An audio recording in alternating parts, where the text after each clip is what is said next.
This dance is for the one I've secretly loved all these 10 years. My husband announced at our wedding reception. He walked right past me and invited my sister to dance.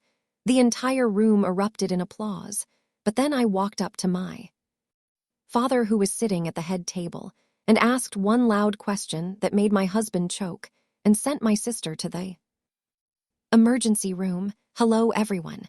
Let me know in the comments where you're listening from. Don't forget to subscribe and hit the like button. Enjoy the story. But before that moment, before that question was even uttered, there was the party. The biggest, loudest, most lavish celebration our city had ever seen. The wedding hall at the Grand Magnolia Ballroom buzzed like a disturbed hive. Hundreds of guests, the entire business and social elite of our thriving mid-sized city, ate, drank, and laughed. The string orchestra played something light and non-intrusive.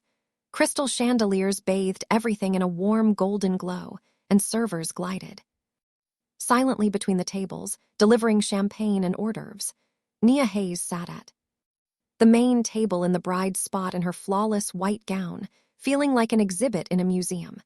She smiled, nodded, and accepted congratulations, but a dull, inexplicable dread was building inside her. Her husband, Darius Vance, who had become her husband just 3 hours earlier, was magnificent, tall, charming in a designer tuxedo. He was the life of the party. He moved easily from table to table, shaking men's hands, kissing the ladies' cheeks, his infectious laugh echoing across the floor. He was the ideal son-in-law for her father, Elijah Hayes, ambitious, sharp, from a good though recently struggling family. He was the perfect husband for her, Nia, the reliable, serious, elder daughter who had spent her entire life doing exactly what was expected of her. She looked at her father, Elijah Hayes, silver-haired and authoritative, sat at the head of the table like a king on his throne. He was pleased. Everything was going according to his plan. His business empire, built on food processing, was now cemented by this strategic corporate merger. He occasionally cast approving glances at Nia, and those glances made her uneasy, as if she had just been successfully sold. Next to her father sat her younger sister, Simone, bright, capricious, and always the center of attention. Today, she wore a tight wine-red dress that accentuated her figure. Simone was bored. She listlessly poked at her dessert and shot sultry glances at Darius. Nia was used to those glances. Simone always looked that way at everything that belonged to Nia. First her toys, then her friends, and now her husband. But Darius, it seemed, paid her no mind, at least not today. The MC for the evening, especially flown in from Los Angeles, announced a toast from the groom. Darius walked to the center of the room and took the microphone. The guests quieted down, turning toward him. He surveyed them with a beaming smile that, however, did not linger on Nia. "My dear friends, my dearest family," he began, his smooth baritone filling the hall. "I am the happiest man alive. Today I have joined my life with the Hayes family, a family I have known and respected for 10 years. 10 long years." He paused, and there was something theatrical, something rehearsed about that silence. A lot has happened over these years, but all this time, one secret, one great love has lived in my heart. The guests hummed approvingly. How romantic. Nia felt a cold knot tighten in her throat. She had known Darius for exactly 10 years. He came to their factory as a young specialist right out of college. But she remembered no secret love. Their relationship had begun just 1 year ago. Swiftly and frankly, professionally. Her father introduced him as a promising young executive, and things took off. And I believe that today, on this most important day, I must finally be honest with all of you and with myself. Darius continued, raising his voice. He looked toward the head table, but not at Nia. His gaze was fixed on Simone. "This dance, this first dance in my new life, is for the one I've secretly loved all these 10 years. Nia's heart skipped a beat. What was this? Some idiotic joke? A prank? The orchestra struck up a slow, tender melody. Darius, still holding the microphone, walked toward the main table. He was coming straight for her. Nia began to rise from her seat, tangling herself in the folds of her wedding dress, ready to accept his hand. But he walked past. He did not even glance at her. He passed just 3 ft from her chair, leaving a trail of expensive cologne and icy humiliation in his wake. He approached Simone. Simone blossomed. There wasn't a shadow of surprise on her face, only triumph. She rose gracefully, extended her hand, and he led her to the center of the floor. The world narrowed down to that one spot for Nia. Her husband was twirling her sister in a dance, and at that moment the worst thing happened. The guests, they started applauding tentatively at first, then louder and louder. They didn't understand. They decided it was some grand gesture, a touching family tradition. Oh, how sweet. What a surprise. So touching, a dance with the maid of honor echoed from every side.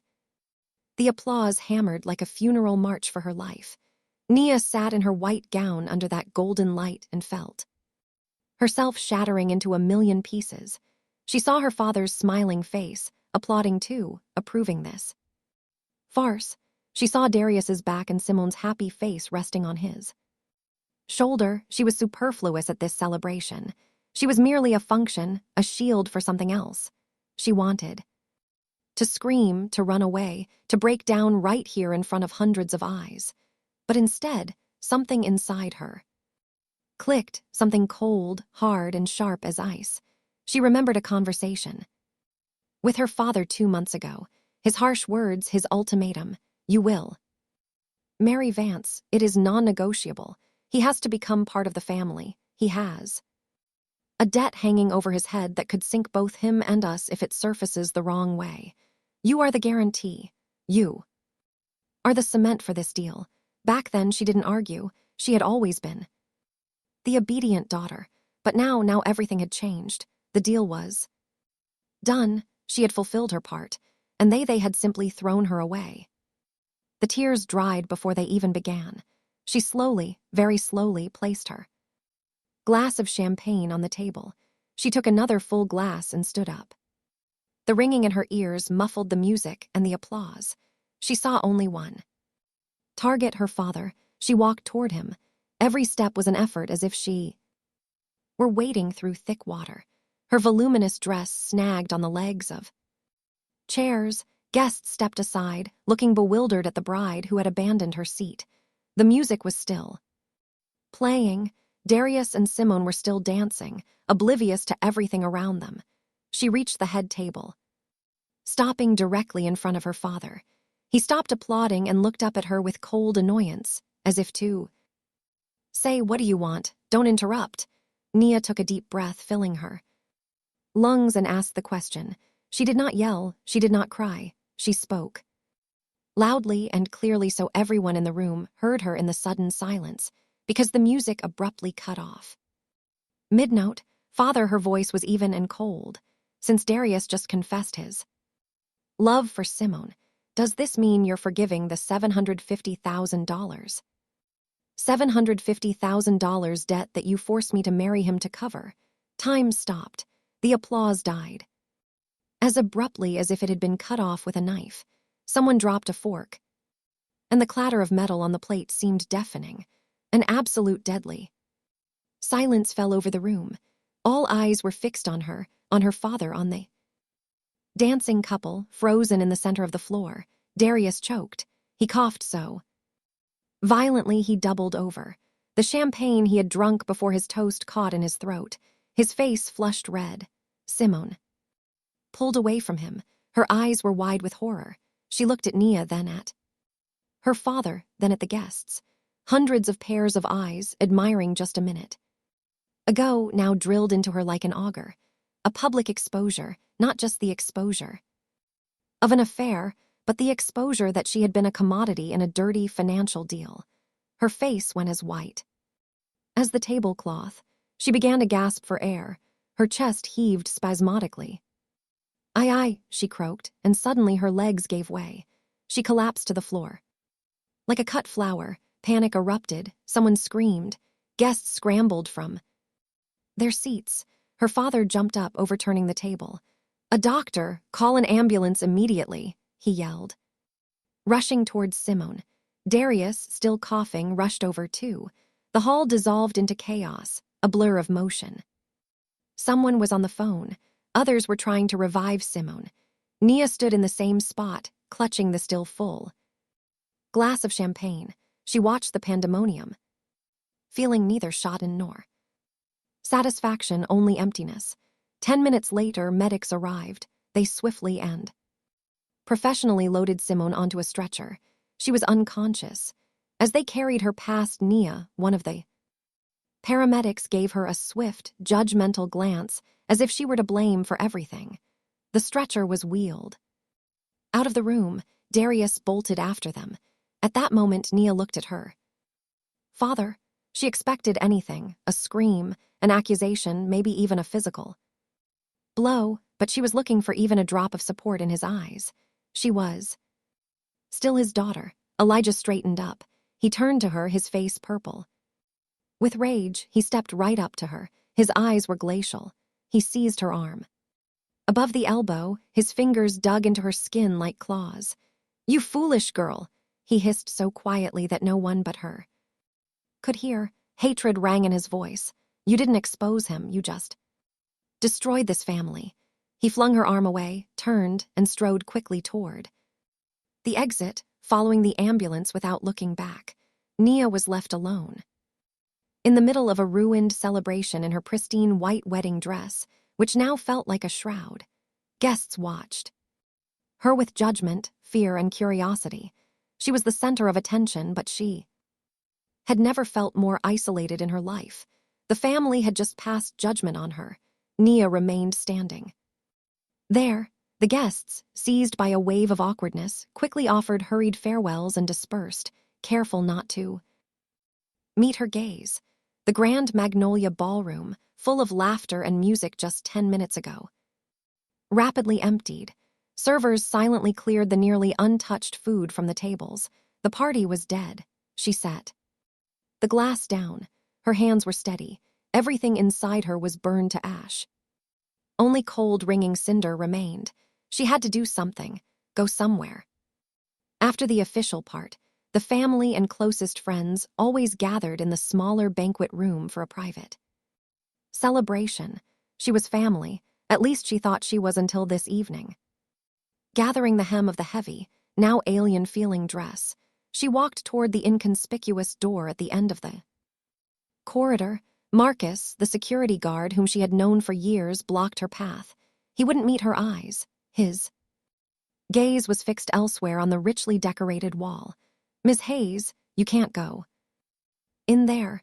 His words were quiet, almost apologetic. "What do you mean I can't, Marcus?" Nia's voice was even devoid of emotion.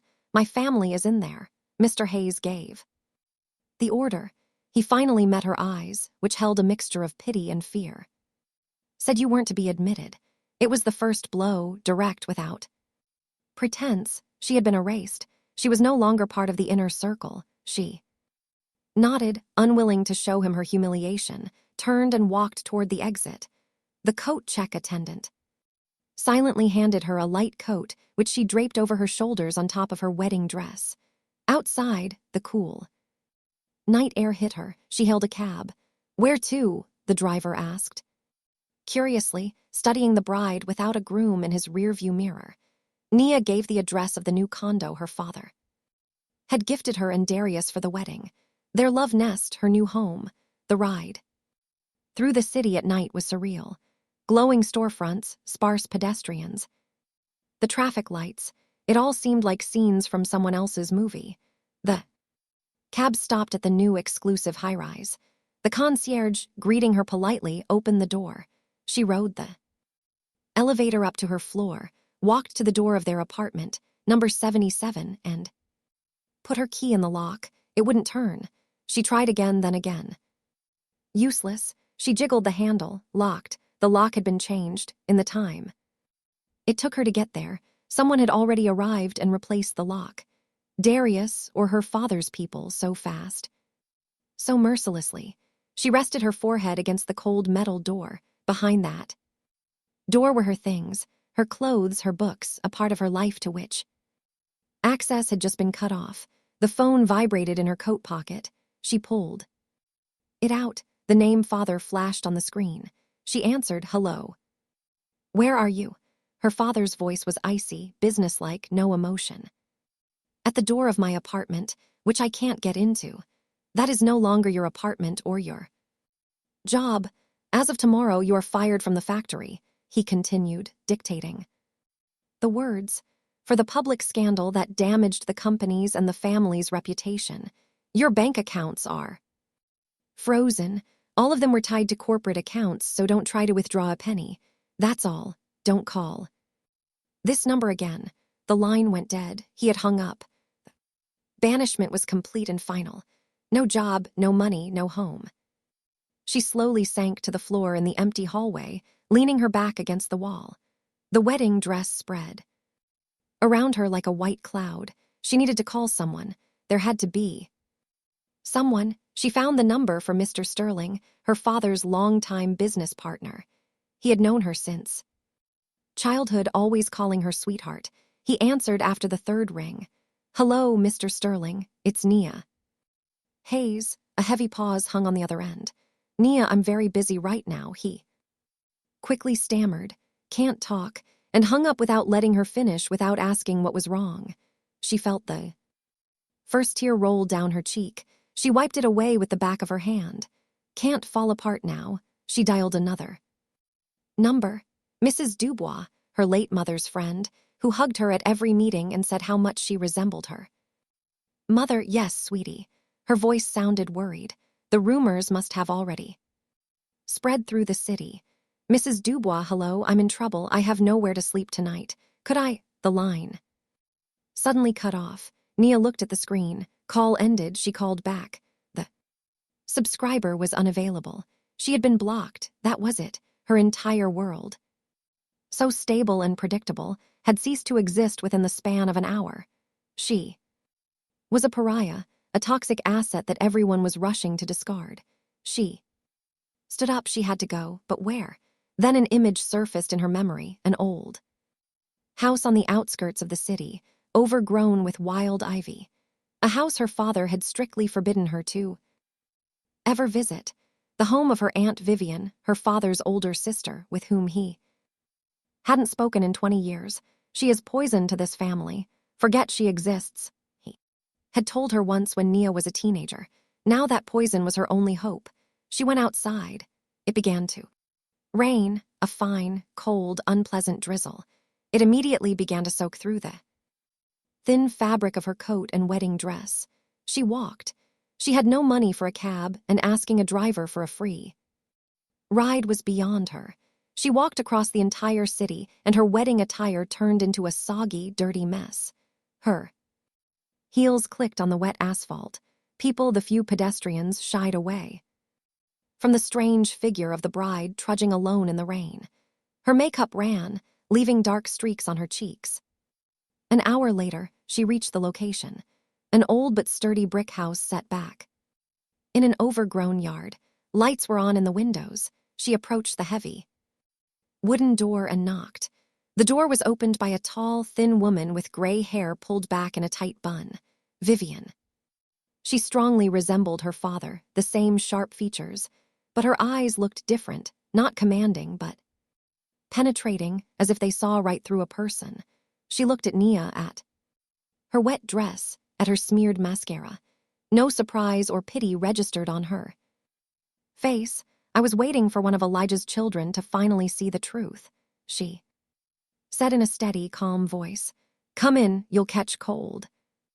Inside, the house was simple but cozy. It smelled of dried herbs and old books. Vivian gave her a large soft towel and an old but warm bathrobe, while Nia changed. In the bathroom, Vivian brewed tea. They sat in the kitchen. Nia silently drank the hot, sweet tea, trying to warm up. "So he threw you out." It wasn't a question, but a statement. Vivian looked at her with her clear, cool eyes. Nia nodded. "He said, I destroyed the family because of some debt Darius had." Vivan gave a bitter laugh. Poor naive girl, you still think this is about Darius. Nia looked up at her. Who else?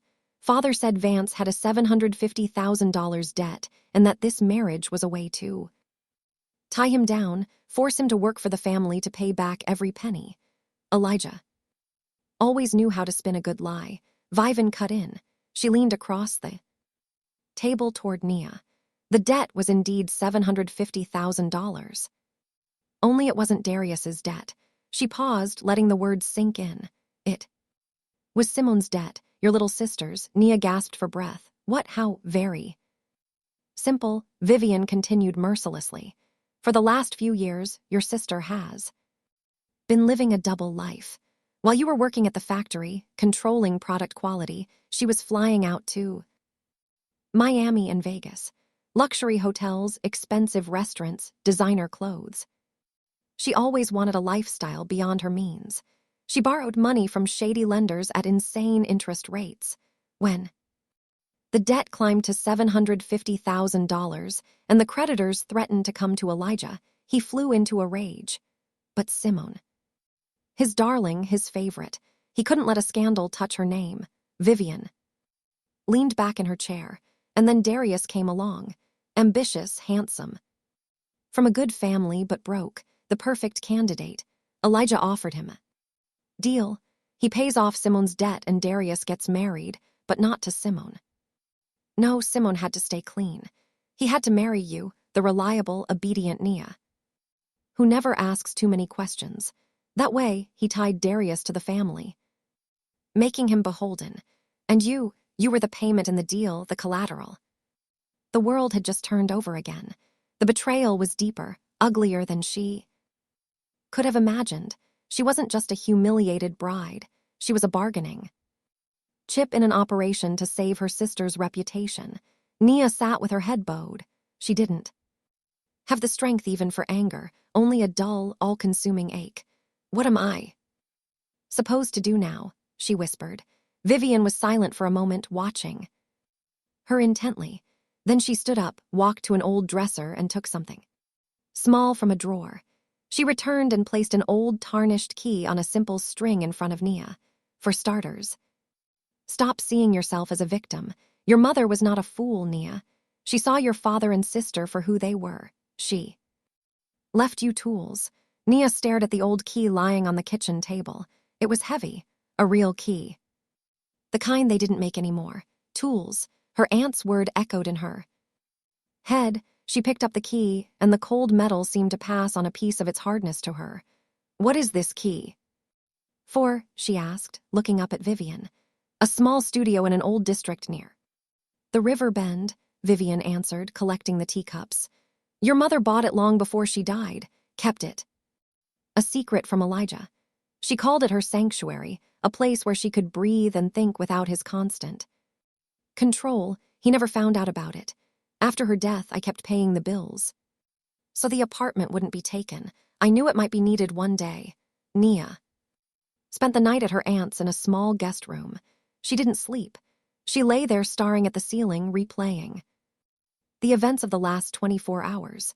Humiliation, banishment, betrayal, and now this secret left by her mother. In the morning, Vivian gave her a little cash for the time being, and some simple clothes, dark slacks, and a gray sweater that once belonged to her daughter.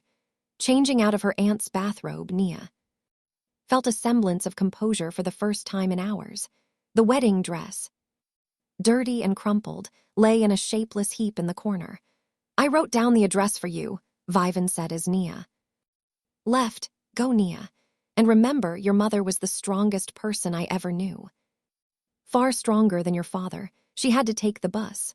She sat by the window, watching the city pass by, a city that was no longer hers. There was the bakery, where she and her father ate ice cream when she was little. There was the theater where Darius took her on their first date, and there was the massive gray building of their factory, Hayes Family Foods, where she had worked for the last 15 years. All of it was now part of someone else's life. The house near Riverbend turned out to be an ordinary worn-down 3-story brick walk-up. No concierge or shining lobbies. Nia climbed the creaking staircase to the third floor and found door number 24. Her heart hammered. She inserted the old key into the lock. It turned with a loud, rusty screech. The door opened and Nia stepped into the past. The apartment was tiny but perfectly clean. The air was stale, smelling of dust and time. Simple furniture, a sofa bed and armchair. Writing desk by the window, a small kitchen behind a curtain. Everything was in its place, covered by a fine layer of dust. It was as if the owner had just stepped out and would return any minute. On the wall hung a tear-off calendar, frozen on a date from 10 years ago, the day her mother died. Nia slowly walked around the room, running her hand across the desk. What was she looking for? What tools? She opened the closet, a few of her mother's simple dresses hung there, her old coat. Stacks of books lined the shelves, nothing unusual. Her gaze fell on the writing desk. It was empty except for an old desk lamp. She pulled the drawers. The top two were unlocked. Inside were stacks of clean paper, pens, paper clips. Everything is expected from a person who valued order. But the bottom drawer was locked. Nia took out the key Vivan had given her. It didn't fit. She tried turning it this way and that, but it was no use. Disappointment swelled in her throat. Had it all been for nothing? She sat in the chair and looked around. Her gaze fell once more on the calendar. 10 years. She walked up to it, touched the yellowed leaf, and suddenly noticed a tiny scratch on the wall behind it, as if something had been hidden. She carefully peeled back the corner of the calendar. Taped to the wall was a small key, a cabinet lock key secured with a piece of tape. Her hands trembled slightly as she inserted the tiny key into the lock of the bottom drawer. It clicked. She pulled the drawer open. Inside lay one single item, a thick ledger with a hard, dark green cover. Nia pulled it out and placed it on the desk. It wasn't a diary. The first page in her mother's neat, tiny handwriting read, "Inconsistency log, production bay 2. She began to flip through the pages, chill creeping over her with every turn. It was a meticulous, detailed record of all production anomalies during the last 2 years of her mother's life. Dates, batch numbers, product names, and 2 columns. The official reason for disposal and the actual fate of the goods, a record from March 15th. Product premium beef stew batch number 481. Disposed 800 cans. Official reason seal integrity breach during transport. And next to it in the other column, actual fate sold via A.V. Johnson. Cash payment. Some delivered to E.P. Hayes record from April 29th. Product condensed milk batch. Number 512, disposed 1,200 cans. Official reason manufacturing defect fat content non-compliant with standard. Next to it, actual fate sold at City Market. Cash payment, some delivered to E.P. Hayes. Page after page, dozens of entries, hundreds of thousands of units of product that were logged as defect, spoilage, or breakage, but were actually sold on the side for cash. This was an entire underground business empire operating parallel to the official one. Her father had been stealing from his own company for years. She, as the head of quality control, hadn't seen anything. Or hadn't wanted to. She believed the documents he supplied her. Nia closed the book. This was the tool, not just proof of theft, but a weapon. But she didn't know how to use it. These entries were just numbers. She needed someone who could confirm how these massive batches of disposed goods could quietly leave the warehouses. Someone from the inside. And she remembered Calvin. Mr. Calvin Jasper, the stern taciturn warehouse foreman who had worked at the factory even before she was born. He was the only one in the planning meetings who dared to argue with her father, for which her father hated him and constantly threatened to fire him. But he didn't fire him because no one knew the warehouse operations better than Calvin. And most importantly, Calvin deeply respected her mother. He often told Nia, "Your mother was a woman of conscience." She found his number in an old contact book on her phone. She called. Calvin didn't answer right away. His voice on the phone sounded tired and guarded. "Mr. Jasper, it's Nia Hayes." "Nia," he paused. "I heard what happened. My condolences. I need your help," she said quickly. "It's vital and it concerns my mother." The mention of her mother worked. "What is it?" "I can't talk on the phone. Let's meet somewhere where we won't be seen." He paused, considering. "Okay, in 1 hour at the old bus depot by platform 7. Bus depot was a noisy, bustling place, perfect for blending into the crowd. Nia arrived early, sat on a bench, tightly clutching the bag containing the ledger. She felt a mix of fear and hope. Calvin was her only chance. He appeared exactly at the appointed time, but it wasn't the Calvin she knew. He looked frightened. His eyes darted around. He kept looking over his shoulder. He walked up to her but didn't sit down. "Talk fast," he snapped, not looking at her. "Mr. Jasper, I found some of my mother's records," she began, opening her bag. "They prove that father has been selling products off the books for years. Here, look." She reached to pull out the book, but he recoiled from her as if she were infected. "No, don't," he muttered, raising his hands. "I can't." "What do you mean you can't?" Nia couldn't believe her ears.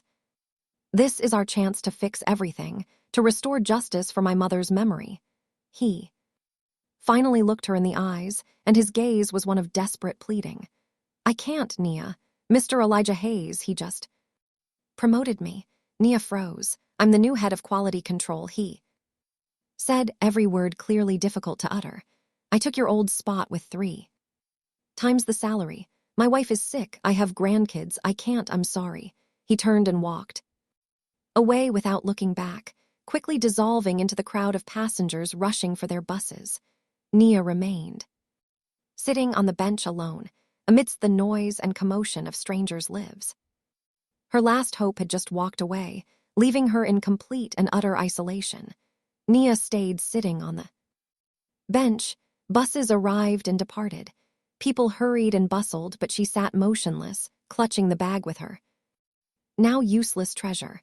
Calvin's betrayal was worse than her father's blow. Her father was an enemy. Anything could be expected of him. But Calvin, he was the last thread connecting her to the past, to the memory of her mother, to the belief that decency still existed. And that thread had just been cut, bought for 30 pieces of silver, her own job. She didn't know how long she sat there. She only snapped out of it when a police patrol car stopped nearby. A young sergeant looked at her sympathetically. "Ma'am, are you all right? You've been sitting here for 2 hours without moving." "I'm fine," Nia replied dully, standing up. "I was just waiting. I'm leaving." Now, the walk back to Viven's house seemed even longer. Her legs felt like cotton, and her head was foggy. She returned to the old house on the outskirts like a beaten dog. Vivian met her at the doorstep. She didn't ask anything. She understood everything from Nia's face. She silently led her to the kitchen and poured another cup of tea. Nia told her everything about Calvin's terrified eyes, about his promotion. She expected her aunt to be disappointed, to give up. But Vivian merely pressed her lips into a thin, hard line. "I knew it," she said, cold anger ringing in her voice. "That's his method.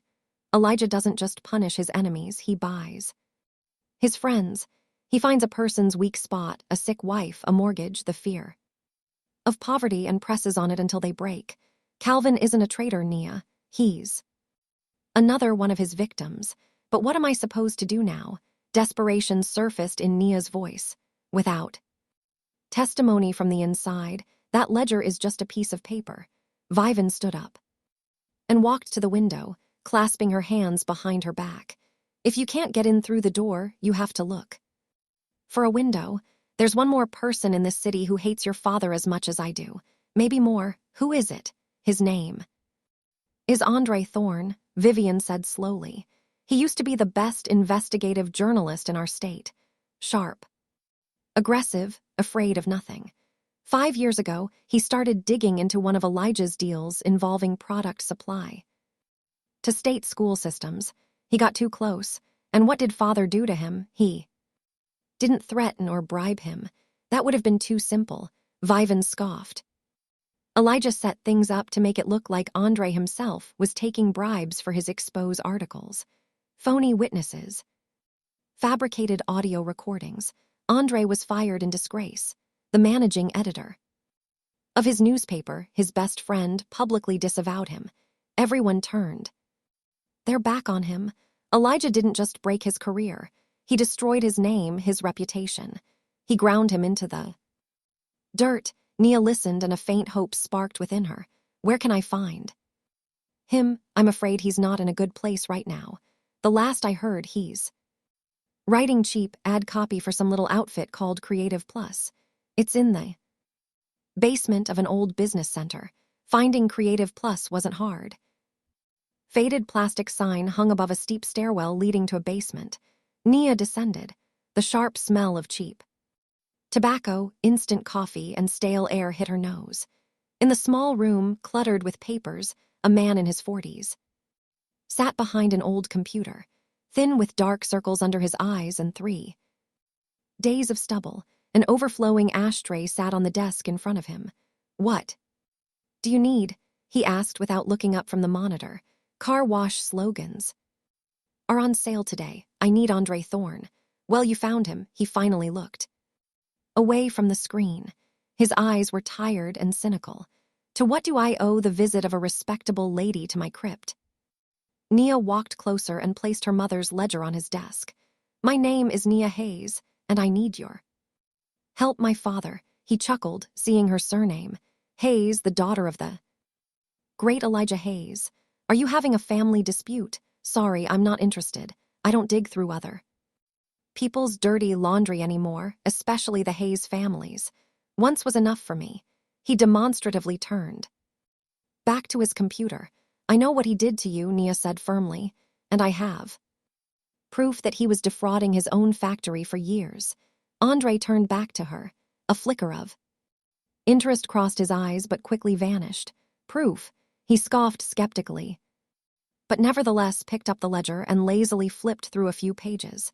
Neat handwriting, numbers, dates, and what does this prove? That your dad didn't pay taxes on part of his profit. Minor tax fraud. Every other businessman in our city does it. In court, he'll say it's a forgery, that a resentful daughter is seeking revenge. No prosecutor will touch a case like this against Elijah Hayes. Go home, miss. Don't waste my time or yours. He pushed the book away. Nia felt the floor drop out from under her. Was he going to refuse, too? Desperation gave her strength. No, you don't understand. This isn't just theft. She grabbed the book, frantically turning pages. There's a system here. Look at the dates. She jabbed her finger at a few consecutive entries. Here, October 28th, the last Friday of the month. Here, November 25th, the last Friday. December 30th. Also the last Friday. They were disposing of huge batches of goods on the same day every month. That can't be a coincidence. Andre froze. He picked up the ledger with a different, more focused movement. He looked closely at the dates Nia pointed out. The cynical mask on his face began to crack. He flipped through a few more pages. His eyes scanned the lines quickly. The last Friday of every month, he muttered to himself. A spark ignited in his dull eyes, that same spark of excitement that Elijah Hayes had tried to extinguish 5 years ago. He stood up abruptly, pushing his chair back. Wait here, he walked to a huge metal cabinet in the corner of the room, fumbled with a ring of keys for a long time, and finally opened it. With a screech, the cabinet was crammed with old, dusty files and newspaper clippings. This was his private archive, everything that remained of his past life. He pulled out several thick folders labeled city news from different years and dumped them onto the desk. Dust billowed into the air. He started working quickly, focused like a surgeon. He opened the ledger to the first date Nia mentioned and began sifting through the yellowed newspaper sheets. Okay. October 10 years ago last Friday, he mumbled. Here it is.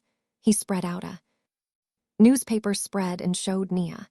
There was a photo on the front page, a smiling Elijah Hayes shaking hands with the director of the city children's home, and under the photo, a huge headline. Generous donation from Hayes Family Foods. The children's home received a shipment of beef stew and condensed milk. Nia gasped. She looked at the ledger. The date matched, the products matched. Only in the ledger they were listed as defect, seal integrity breach. Next. Date. Quickly, Andre said feverishly. He no longer looked like a burned-out ad. Writer. He was a bloodhound picking up a scent, November, and another article. Help for veterans. Elijah Hayes donated food baskets to the City Veterans Council. December, holiday miracle. School intermediate number 3 thanks the Hayes family for holiday gifts.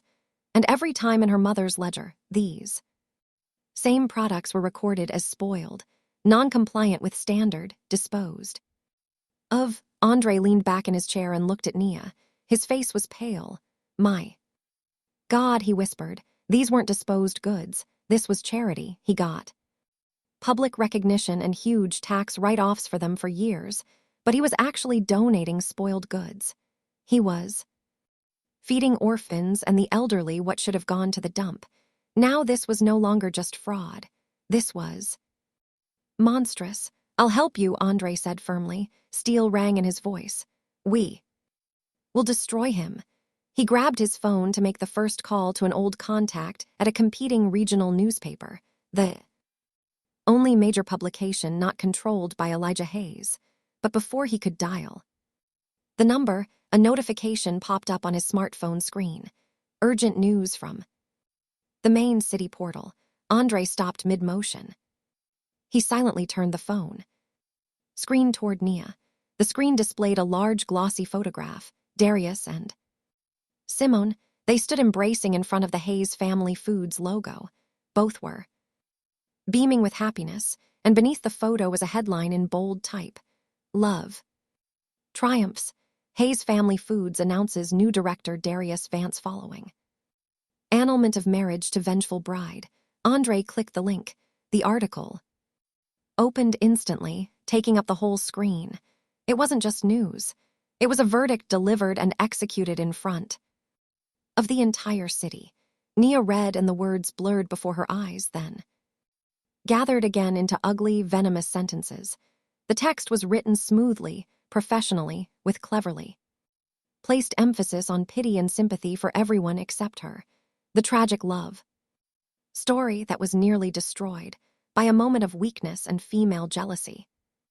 The article proclaimed, as our portal learned, the decision to annul the marriage between Darius Vance and Nia Hayes was mutual and made hours before the ceremony. Nia, unable to cope with the bitter truth that her fiancé's heart belonged to another, staged a disgraceful scene at the wedding, attempting to slander not only her former beloved, but her own family. Andre read the excerpts aloud, his voice devoid of all emotion, which made the words cut even deeper. In an exclusive interview with our correspondent, the heartbroken but strong-willed Simone Hayes, who is now recovering from a nervous breakdown, and her faithful, beloved Darius Vance shared their story. Blah, blah, blah. We loved each other for 10 years, but duty to the family and respect for my older sister prevented us from being together. He quoted Darius. When Nia learned the truth, we agreed to part as friends. I don't know what came over her. Perhaps the pain was too much. The story about the debt was a complete fabrication. The ranting of a jealous, resentful woman. Then more followed. The article cited sources close to the family who claimed Nia had always been difficult, withdrawn, and envious of her brighter, more outgoing sister. Her question, too, her father at the wedding, was presented as a premeditated, vengeful act aimed at destroying the family business out of personal spite. They're not just defending themselves, Andre said, putting down the phone. His face was serious. They're attacking. They're creating an image of you, the crazy, vengeful old maid. And they did it in one night, fast, professional. Your father didn't waste any time. Nia was silent. She felt herself being slowly encased in concrete. She hadn't just been kicked out, she was being erased, and an ugly caricature was being painted in her place. Now she was not the victim of betrayal, she was the villain. She returned to Vivian's house. Devastated, her aunt had already read everything online. She just shook her head. That's his style. First destroy the reputation and then you can do anything you want with the person. The whole city is already talking about you. Nia felt that the very next day. She needed to go to the drugstore for a painkiller. Her head was splitting from the tension. She pulled the hood of an old jacket Vivian gave her over her head and went outside. She ran into Ms. Davis, their neighbor from the old apartment where Nia grew up. Ms. Davis always smiled kindly and asked about her work. Seeing Nia, Ms. Davis froze for a second, her face stretched into a look of fear. She pretended not to see her and sharply crossed to the other side of the street, almost getting hit by a car, literally running away. At the drugstore, the young pharmacist, who just a week ago had admired her and asked about the wedding preparations, served her with an icy face, not saying a word and slamming the change on the counter. People stared at her from everywhere, from the windows of houses, from passing cars. People whispered behind her back. She heard fragments of phrases. That Hayes girl, what a disgrace. To set up her own father like that, she was not just an outcast, she had become a leper in her own city. The social pressure was almost physically palpable. It weighed on her shoulders, making it hard to breathe. That evening she was back in Andre's basement office. The ledger is good, he said, packing nervously in his cramped space. But it's not enough now. They've poisoned public opinion. If we come out with those records now, everyone will say it's part of your revenge. That you forged your mother's handwriting to destroy your father and sister.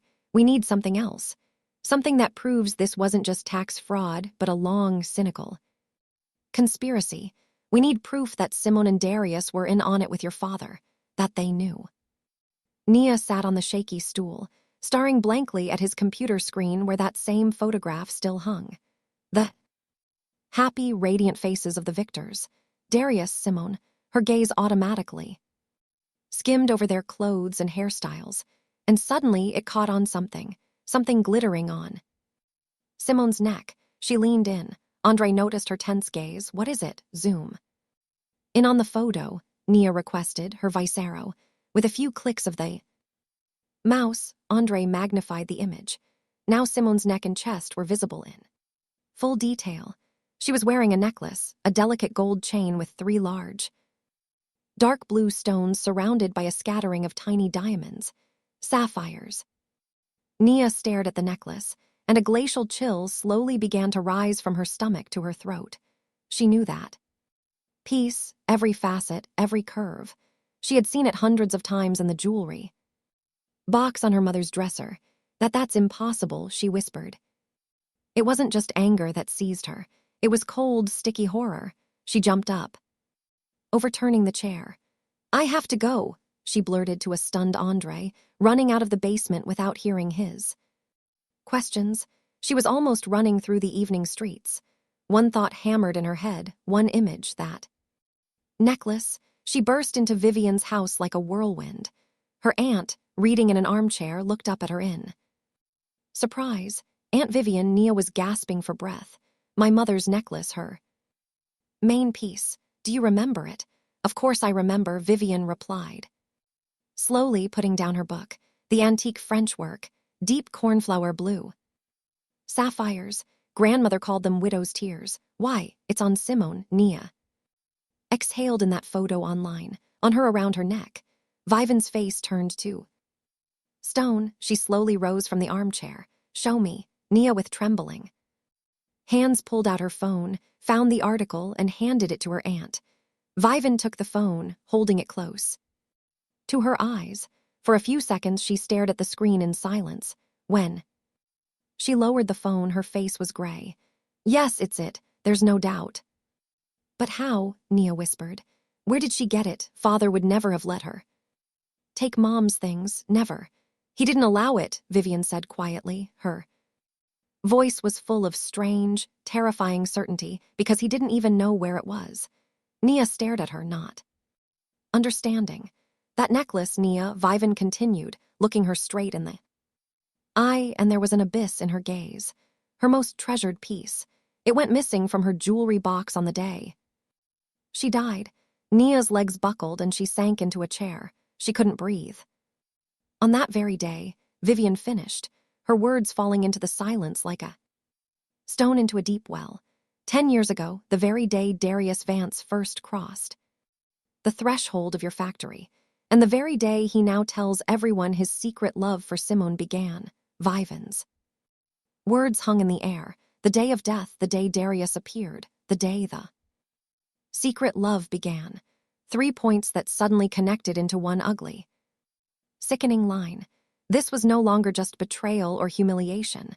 This was a nauseating, sticky web of lies woven over 10 years. Their love wasn't just a secret, it was a conspiracy, a plot that began with theft. They didn't just steal a necklace. They stole the last valuable item belonging to a dying woman and then built their relationship on that foundation. Nia stood up. Her head was clearer than ever. The pain was gone, replaced by a cold, ringing fury. I need to go back. There, she said, staring into the distance.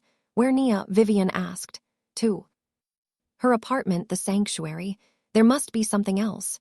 She couldn't have left only the ledger. That was for business. This is personal. Vivan nodded silently, understanding everything. Without words, Nia took the bus across the city again, but this time she didn't look out the window. She looked inside herself, trying to piece together the scattered fragments of memories from that day 10 years ago. She remembered it vaguely. She was 25. She was at work when her father called and said her mother was having heart trouble. Then, the second call, she was gone. The official cause was a massive heart attack. It all happened very quickly. She remembered her father's distraught face, Simone sobbing on his shoulder. She barely knew Darius then. He was just the new guy in the logistics department. No one suspected anything. She stood before the door of apartment number 24 again, turned the old key in the lock again. She entered the same stale air, the same frozen silence, but now she was looking at everything through different eyes. She wasn't looking for evidence. She was looking for a message. She methodically searched every inch of the small studio. She took every book off the shelves, flipping through all the pages, looking for a note or an underlined sentence. Nothing. She checked all the pockets in her mother's dresses, hanging in the closet, empty. She sat on the sofa, feeling despair begin to creep in again. Maybe she was wrong, maybe there was nothing else. Her gaze fell on her mother's old mid-season coat, hanging on a hook by the door. Simple, gray, unremarkable. Her mother wore it in the last months of her life. Nia walked up to it, ran her hand over the coarse wool fabric, and put her hands into the pockets. Empty. She was about to walk away, but something made her stop. She felt the lining again. On the left side, near the chest, the fabric felt slightly denser than elsewhere. She pressed the spot again. Beneath the smooth silk lining was something hard, rectangular, something sewn inside. Her heart began to pound faster. She snatched the kitchen knife from the table and, trying not to damage what was inside, carefully slit the lining along the seam. The silk fabric parted, and a small, plump notebook in a worn leather cover fell to the floor. A diary. Nia picked it up. Her hands were shaking so hard she could barely hold it. She sat down at the desk and opened the first page. Her mother's handwriting, the same neat, tiny script as in the ledger, but the letters were more alive, more emotional. This was the journal of her last months, and it began to reveal the entire horrible truth that Nia was only beginning to comprehend. August 15th. Elijah is furious again. Simone's bills from Miami came in. He yelled that she would ruin him, but I saw that he was angry at himself for not being able to deny her anything. He's ready to do anything to preserve his little princess's reputation. Nia flipped further. The pages flew by, and each one was like a punch to the gut. September 5th, I think Elijah found a solution. He took us out to dinner with that new logistics man, Darius Vance, a slippery type he stares at Simone constantly, and Simone, she plays with him like a cat with a mouse. All evening, Elijah praised Nia to him, talking about how reliable and smart she is. What a wonderful wife she would be. I understood his plan. He wants to sell one daughter to save the other. God, the shame. September 22nd. Today I accidentally overheard Elijah and Simone talking in his office. I thought it was about the debts, but it was far worse. Simone was laughing and saying, "Dad, it's genius. Why should we log the spoiled goods as waste when we can donate them? We'll get tax breaks and the reputation of philanthropists." It was her idea, hers, my daughter. Invented a way to poison orphans with spoiled stew to pay for her dresses. I walked into the office, told them it was monstrous. Elijah told me not to meddle. And Simone, she looked at me and laughed in my face, said I didn't understand modern business. Nia closed her eyes. It was hard to breathe. So these weren't just her father's schemes, it was their joint venture, a collaboration between father and favored daughter. She forced herself to read on. The final fatal date was approaching. The entries became shorter. More anxious. October 10th. I can't watch this anymore. I can't live in the same house as these people. I tried to talk to Elijah again. He said if I told anyone a single word, he'd lock me up in a mental facility. Said I had a bad heart and was imagining things. October 13th. Today I found my sapphire necklace in Simone's jewelry box, the one they call widow's tears. She just took it. When I asked her why, she answered, "I need it more. Darius likes expensive things." I realized she would stop at nothing. And then the last entry written on the day she died. The handwriting was shaky. Hurried. October 15th, that's it. I can't be silent anymore. I will stop this. This morning I told Simone that if she and Elijah didn't confess everything and stop this donation scam by tonight, I would go to the police. I showed her copies of some pages from my ledger. She should have been terrified, remorseful, but she was so calm, too calm. She said, "Fine, Mom, let's talk tonight. I'll come to your room after work. She's coming tonight. She'll be here soon." Beneath these words was the last line. "She's coming. I don't know why, but I'm scared." The diary ended. Nia sat motionless, staring at those final words. So that's what happened. Her mother gave them an ultimatum and they answered it. Her heart attack was no accident. She was about to close the diary when she noticed something tucked into a small pocket on the inside of the back cover. She carefully pulled out a yellowed piece of paper folded into quarters. It was a pharmacy receipt. She unfolded it. The receipt bore the name of a local pharmacy. The date was 2 days before her mother's death and a list of medications. Among them was the name of a powerful heart drug that her mother had been taking for years. And at the bottom of the receipt, beneath the list of medications, was a short note written in her mother's hand. A few words, scrolled as if in haste. Simone offered to pick up my new prescription and buy the medicine herself. Said I shouldn't bother. I don't know why, but I'm afraid. Nia sat staring at the pharmacy receipt, a small yellowed piece of paper, but in her hands, it felt as heavy as a tombstone. Everything added up. Her mother's threat to go to the police, Simone's strange, frightening calmness, her sudden desire to help and pick up the medication upon which a life depended. Her mother's heart attack was no accident. At best, it was criminal negligence. Simone could have simply withheld the vital pills. At worst, she could have substituted them, given her something else, or just a placebo. It was murder. Cold, calculated. Murder committed by the hands of a beloved daughter. The fury Nia had felt before was nothing compared to what she felt now. This was something else, a cold, calm realization that she was dealing with monsters, and she had to stop them. Not for revenge, but for justice, for her mother, whose last frightened whisper she now held in her hands. She carefully folded the receipt placed it back in the diary, and put the diary into her bag along with the ledger. She left the apartment, locking the door behind her. Now she knew what to do. She arrived at Andre's basement. Late that evening, he was still at his computer, surrounded by a cloud of tobacco smoke. Seeing her, he jumped up. "Nia, where have you been? I was going crazy here. I found something else," she said quietly, placing her mother's diary on the desk in front of him. He picked it up and began to read. Nia sat silently opposite him, watching him. She saw the cynical smirk slowly slide off his face. She saw the muscles in his jaw clench, how his eyes darkened.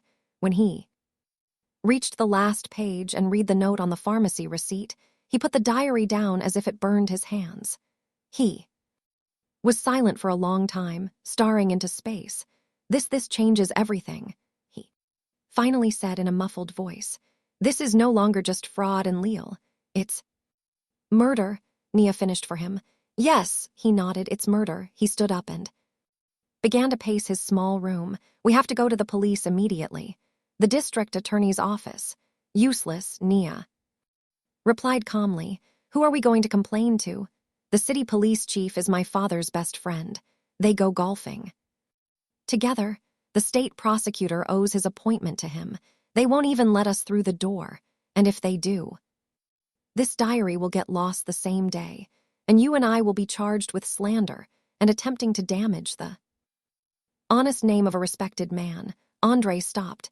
He knew she was right. In this city, her father was the police. He was the law. Then what? What do we do? Helplessness rang in his voice. "We need them to confess themselves," Nia said publicly. "We need a voluntary admission of guilt. Only that will work." Andre looked at her with bewilderment. "Confess, Nia. These people will never confess to anything. They would sooner kill again to hide the truth. Then we have to corner them." A hardened look that Andre had never seen before appeared on her face. "We have to create a situation where silence is scarier for them than a confession." They spent the entire next week developing a plan, and her father, Simone, and Darius unknowingly handed them the perfect weapon: city posters and news portals were plastered with announcements for the city's main social event of the year, the annual Founders Gala, and the guest of honor was to be Elijah Hayes, as part of a campaign to clean up the family's image after the wedding scandal. He was making a powerful public relations move. He was not only the main sponsor of the event, but was also scheduled to receive an honorary award for his contribution to the city's development and the preservation of family values. During his acceptance speech, he planned to officially announced Darius Vance as his successor and the new CEO of the factory. This was to be his complete and final victory, a triumphant ball. "This is our stage," Andre said, showing Nia the poster. "We couldn't have picked a better place. The entire city elite, the press. If we're going to strike, it has to be there." "But how do we make them talk?" Nia asked. "We have to frighten them, make them believe we know everything and are ready to tell. They have to panic, and a person in a panic makes mistakes." Nia understood what she had to do. She knew the weak link in their chain: Calvin. The next day, she waited for him outside the factory gate after his shift. She knew he always walked the same route home through the old park. She simply stepped out from behind a tree to meet him. Seeing her, Calvin flinched and pouted. He tried to walk around her, but she blocked his path. "Don't be afraid, Mr. Jasper," she said softly. "I don't hold a grudge against you." He looked at her in surprise. "I understand everything," she continued, looking him directly in the eyes. "You have a family, obligations. I might have done the same thing in your place. I didn't come here to accuse you. I came to tell you that everything is fine." He frowned distrustfully, not understanding what she was getting at. I found my mother's old diary," Nia said, her voice shaking slightly, but there was no deceit in it. "I read it and I understood a lot. I understood why everything happened the way it did. Her last days. There are so many details in the diary that explain everything. It's all clear to me now." She spoke vaguely, on purpose without specifying any details. She was dropping bait. I just wanted you to know that I'm not angry with you. She finished.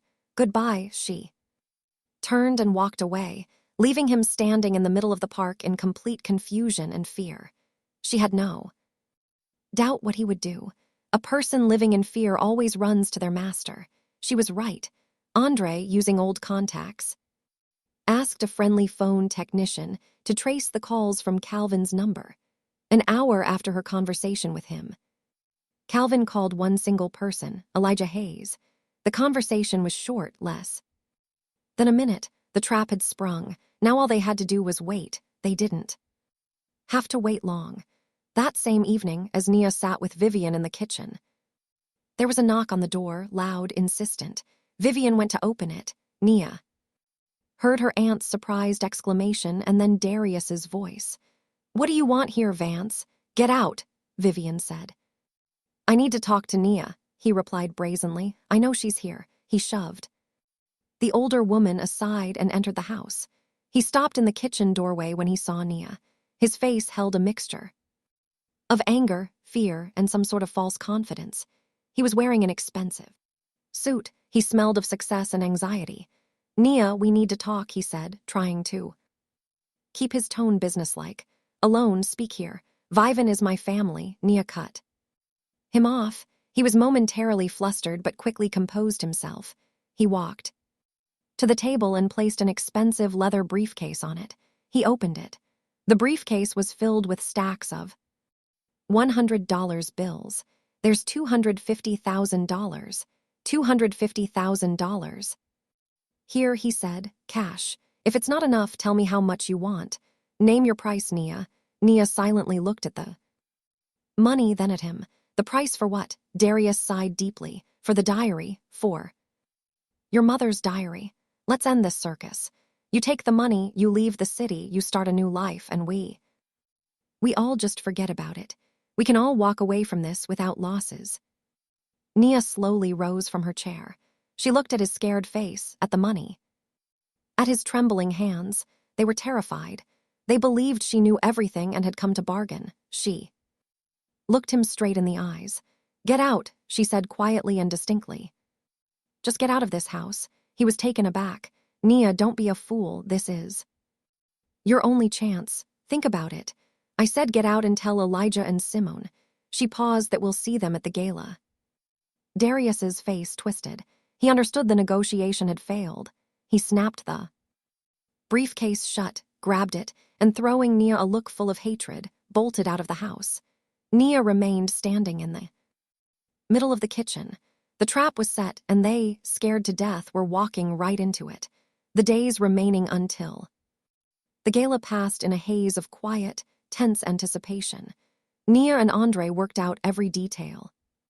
Andre arranged for his old friend Malcolm, a reporter from a regional newspaper in a neighboring state, the only major publication not controlled by Elijah Hayes, to come, posing as an ordinary guest. Vivan, using her status as a founding family member, easily secured 3 invitations, one for herself, one for Nia, and one for her friend from out of state, Mr. Malcolm. Everything was ready, and then the evening came. The ballroom of the Metropolitan Hotel sparkled. Huge crystal chandeliers reflected in the gleaming polished floor flooded everything with dazzling light. A string orchestra played. Servers in white gloves carried champagne and canapes. The air buzzed with hundreds of voices. Laughter and the clinking of glasses. The entire city elite was here. The mayor, officials, bankers, industrialists, their wives in diamonds and evening gowns.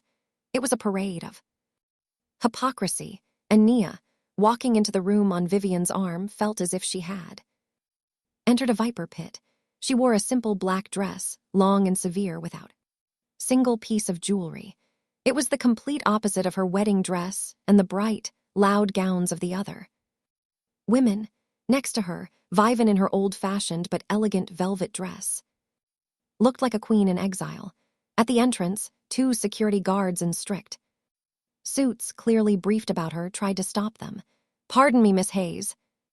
One of them began, blocking the way, but Vivian didn't even slow her step. She measured the guard with an icy stare. "This is my guest, young man, or do you have orders not to admit guests to the Founders' gala?" The guard deflated. He recognized Vivian. Arguing with her was tantamount to career suicide. He silently stepped aside. They walked into the ballroom. Andre and Malcolm were already there, sitting at an inconspicuous table in the corner with a clear view of the stage. Andre caught Nia's eye and gave a subtle nod. The center of attention, of course, was her family. Elijah, in a flawless tuxedo, stood surrounded by the mayor and the city's most influential people, accepting congratulations. He was in his element, the powerful, confident master of his universe. Darius, the loyal heir, stood nearby, smiling respectfully, and Simone was the star of the evening. She wore a luxurious gold-embroidered gown with an elaborate updo. And of course, the sapphire necklace glittered on her neck. She was laughing the loudest, drinking glass after glass of champagne, but in her eyes Nia noticed a feverish, anxious glint. They saw her, all three of them. The smile on Elijah's face froze for a fraction of a second. Darius tensed, and Simone shot her a look full of hatred and poorly concealed fear. The ceremony began. The host spent a long time complimenting Elijah Hayes, listing his contributions to the city. Then the mayor stepped onto the stage and to thunderous applause presented him with a heavy crystal statuette, the Family Legacy Award. Elijah approached the microphone. The room quieted. "My dear friends," he began in his well-trained, confident voice, "it is a tremendous honor for me to stand here today. But this award is not just mine. This award belongs to my entire family, a family for whom concepts like honesty, integrity, and responsibility to the community have always been and always will be paramount. These are the values I inherited from my parents and which I pass on to my children." Nia slowly walked forward. She walked straight across the room between the tables toward the stage. People parted, watching her with surprised and judgmental looks. The music faded. Everyone was looking at her. Elijah on the stage faltered. He saw her approaching and cold anger flashed in his eyes, but he was a professional. He pretended nothing was happening and continued his speech. Simone was not a professional. Seeing Nia walking straight toward them, she panicked. Alcohol and fear did their work. She took a few steps toward Nia, intercepting her at the very edge of the stage. Her face was contorted with malice. "What are you doing here?" She hissed loud enough only for them to hear. "Do you think you can ruin everything? This evening is ours. Darius is mine. The factory is mine." She was so close that Nia could smell the champagne on her breath. Nia didn't look away. She looked at her sister calmly, almost pityingly, and then looked at the sapphires sparkling on her neck. "The necklace is yours, too?" she asked, quietly but clearly. "Or did you just take it after you switched her pills?" Time stopped. Color slowly drained from Simone's face. It turned white as paper, then gray. Her eyes, wide with terror, were fixed on Nia's face. Her breath caught in her throat. The applause that had begun at the end of Elijah's speech choked off. Everyone in the front row saw that something terrible was happening. Simone slowly turned her head toward the stage where her father, interrupting his speech, was looking at them with icy fury. She sought salvation from him. Her face twisted into a childish, desperate grimace. "Daddy!" She screamed across the silent hall. Her voice cracked into a shriek. "Daddy! Tell her she's lying. Tell all of them." Elijah Hayes stood in the spotlight. His flawless reputation, his triumph, his family values. All of it was crumbling before the eyes of the entire city. He looked at his sobbing, panicking daughter, and he made his choice. He leaned into the microphone. His voice was cold, lifeless, and deafeningly loud in the sudden silence.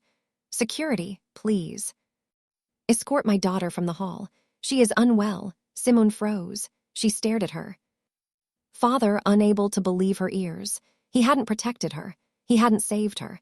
He had just publicly disowned her. In front of everyone, throwing her away like a broken toy to save himself.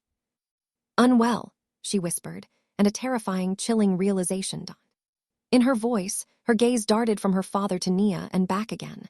Her lips trembled. "It was you did this." Simone's words thrown at her father were not loud, but in the dead silence of the hall, they cut through the air like a scalpel. The security guards who had started toward her, hesitated, awaiting a new command. Elijah stood on the stage, petrified. His face, triumphant just a minute ago, turned into a gray mask. Simone recoiled from him as if from fire. She stumbled back a few steps, away from the stage toward the huge echoing lobby. She turned and practically ran, tripping over the hem of her luxurious gown. It was a flight from her father, from Nia, from the hundreds of pairs of eyes watching her with stunned, horrified curiosity. And at that moment everyone moved. Elijah, snapping out of it, quickly stepped off the stage. He couldn't let her escape. He couldn't let this conversation continue here. He rushed after her. Darius, pale as death, realizing that his brilliant future had just vanished like smoke, instinctively followed his patron. Nia moved after them calmly. Without rushing, she knew this wasn't the end yet. This was the finale, and she had to play her part. Behind her, like shadows, slid Andre, and next to him Malcolm, the reporter. Their smartphones were already in their hands. The small red recording lights glowed in the dim light. They were predators who had smelled blood. They emerged into the massive marble-paneled lobby. The echo of their footsteps boomed under the high arches. Guests spilled out from the ballroom behind them, but kept their distance, forming a living semicircle at the entrance. No one wanted to miss the climax. Simone reached a massive column and stopped, pressing her back against it. She was cornered. Elijah, Darius, and Nia surrounded her.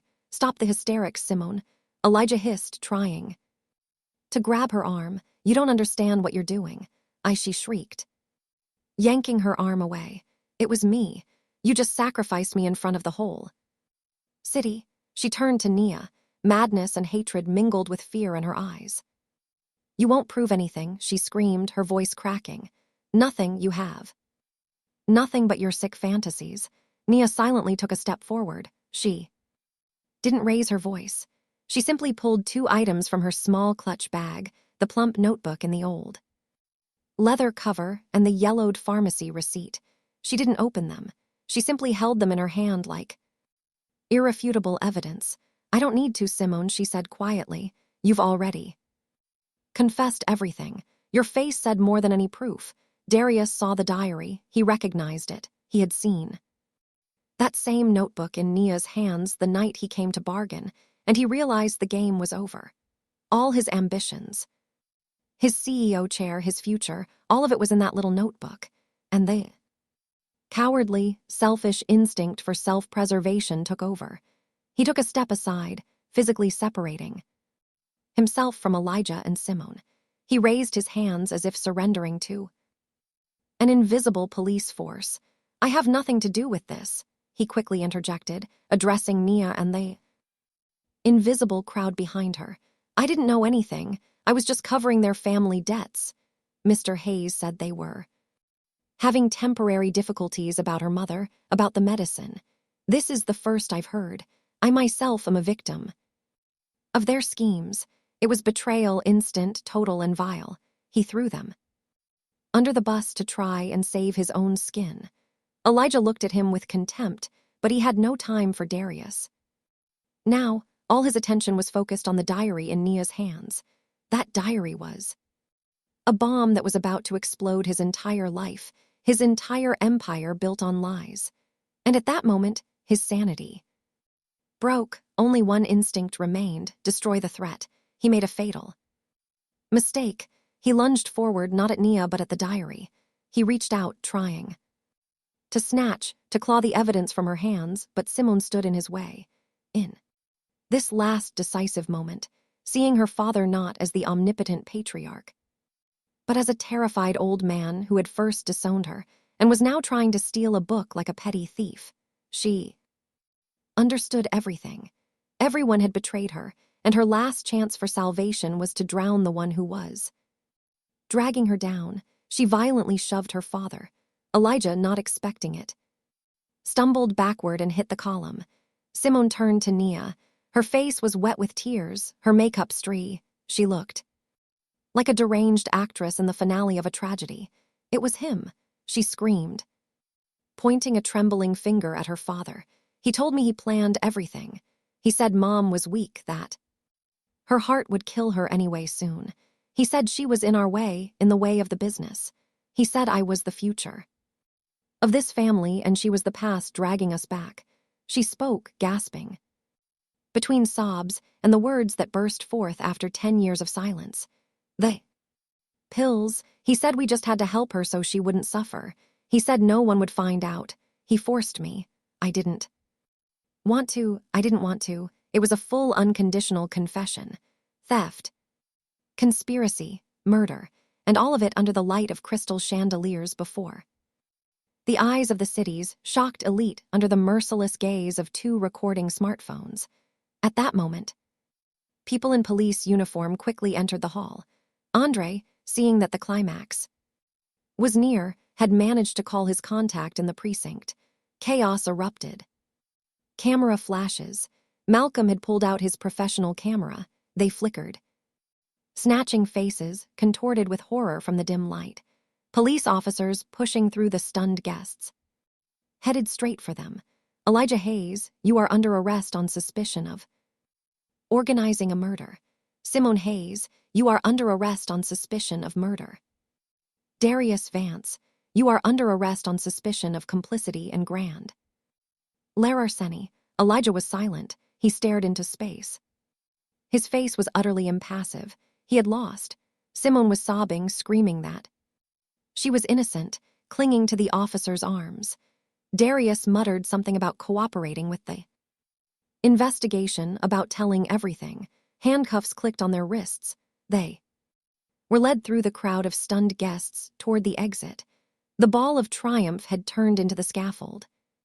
The legacy of the Hayes family was destroyed in one evening publicly and irreversibly. Nia stood motionless, clutching the diary and the ledger to her chest. Vivan walked up to her and placed a hand on her shoulder. It's over, child. Nia looked up at her. There was neither joy nor malice in her eyes, only enormous, all-consuming exhaustion. No, she said quietly, it's only just beginning. 6 months later, the morning was cold but sunny. The air smelled of metal and fresh paint. Nia stood on the loading dock, looking down at the grounds of Hayes Family Foods. After the sensational court case that rocked the entire nation, the company was on the brink of bankruptcy. Elijah Hayes and Simone received long prison sentences for murder. Darius, as a key witness, got off with probation for fraud and disappeared from the city. Nia, as the only untainted heir, was appointed external administrator of the company by the court. It was a heavy, nearly impossible task to resurrect the business from the ashes, but she succeeded. Vivan stood beside her. She was now Nia's right hand, her advisor, her true family. We're starting the conveyor belt in 10 minutes, Vivian said, watching the workers bustling below. People are ready to get back to work. Me too. Nia smiled. She had sold the small sanctuary apartment near Riverbend. The place that held her mother's pain had to do some good. With all the proceeds and adding a portion of her own funds, she created a charitable foundation. Named after her mother, the Eleanor Hayes Foundation. The foundation's first and main project was the complete renovation of the very children's home her father had poisoned for years. Now, the foundation ensured they received deliveries of the freshest, highest quality products. Her victory was not in vengeance, it was in the restoration of justice. Nia looked at the factory logo. The old letters Hayes Family Foods had been taken down. In their place shone a new laconic inscription, Eleanor's Products. Below, a whistle blew and the conveyor belt slowly crawled, carrying the first cans of new, honest product. Nia took a deep breath of the cold morning air. Her war was over. Her life was beginning anew, and she was ready for it. And so this complex and dramatic story concludes, my friends. A story about the betrayal of those closest to us, but at the same time, a story about the incredible strength of one woman who was able to go against everyone and restore justice. I'm sure it left a mark on everyone. And perhaps the main question that remains with all of us after the finale, did Nia do the right thing? On the one hand, she exposed thieves, fraudsters, and even murderers. She stopped a terrible crime as her father and sister had been poisoning orphans and the elderly for years. She cleared her mother's name and revived the family business on the principles of integrity. Her victory seems absolute, but on the other hand, the price of that victory was horrible. She personally destroyed her own family, sending her biological father and sister to prison. Was justice worth such total annihilation? Was there another, perhaps less brutal path for her? Could she have found the strength to forgive them, or are such crimes unforgivable? What do you think about this? We would really like to hear your opinion. Perhaps you have some questions about the plot. Did something seem incomplete, or are you just curious about what happened to the other characters? Please don't hesitate to write everything that is on your mind in the comments below this video. I will make sure to read all your thoughts, and of course, if this story touched you, if you sympathized with Nia and followed her struggle with bated breath, please support us by liking this video and subscribing to our channel if you haven't already. Your likes and comments are the best reward for us and an incentive to create new, even more captivating stories for you. All the best. At the end of this video, a window will appear in the middle of the screen. Please click on this window. Our other most interesting stories will be